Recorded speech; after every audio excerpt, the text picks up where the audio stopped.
మూసీ గట్టు మీద రాజకీయ మంటలు రేగుతున్నాయి. అధికార విపక్ష నేతల మధ్య మాటల యుద్ధం నడుస్తోంది.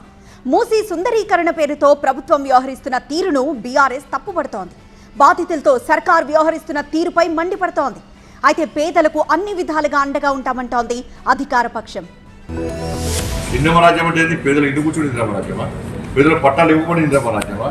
వారం రోజుల ముందు గృహప్రవేశం చేస్తే వారం రోజుల తర్వాత వచ్చి కూర్చేసారు. అందరు ఇప్పుడు ఉన్న వాళ్ళందరూ కష్టపడి ఏదో కూలీనాలు చేసుకోవడం, ప్రైవేట్ చిన్న చిన్న ఉద్యోగాలు చేసుకోవడం, ఇంకా స్థిరపడదామని వచ్చిన తప్ప ఎవరు దాని పరిశ్రమలు ఇవ్వలేరు. అలా ఇవాళ దానివల్ల ఏమైంది అలా పూర్తిగా హైదరాబాద్లో తెలంగాణ రాష్ట్రంలో రియల్ ఎస్టేట్ వ్యాపారం మొత్తం దెబ్బతింది.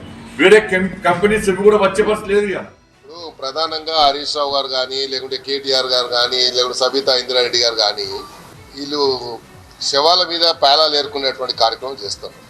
ఈరోజు హరీష్ రావు ఏమంటుండు, ఈటెల రాజేందర్ ఏమంటుండ్రు, ప్రభుత్వాన్ని బదనాం చేయాలి, ప్రజల్ని తప్పుదో పట్టించాలి, ప్రజల్ని భయప్రాంతులకు గురి చేయాలి, మీ ఇండ్లు మొత్తం గులగొట్టేస్తారు అని. నిజంగా మానవత్వం ఉంటే ఈరోజు మాట్లాడిన ఒకరొకరు మాట్లాడిన మాటలు వింటే ఖచ్చితంగా పునరాలోచించాలి. కానీ ముఖ్యమంత్రి గారికి రోమ్ చక్రవర్తి లాగా ఉంది. రోమ్ తలగబడుతుంటే పిడేలు వాయించినట్టు ఇక్కడ ఇంతమంది ఆక్రనందనల ఆక్రోషంతో గుండెలాగి చనిపోతుంటే కూడా వినిపించినట్టు ముఖ్యమంత్రి గారు ప్రవర్తిస్తున్న విషయం మనం గమనించున్నాం.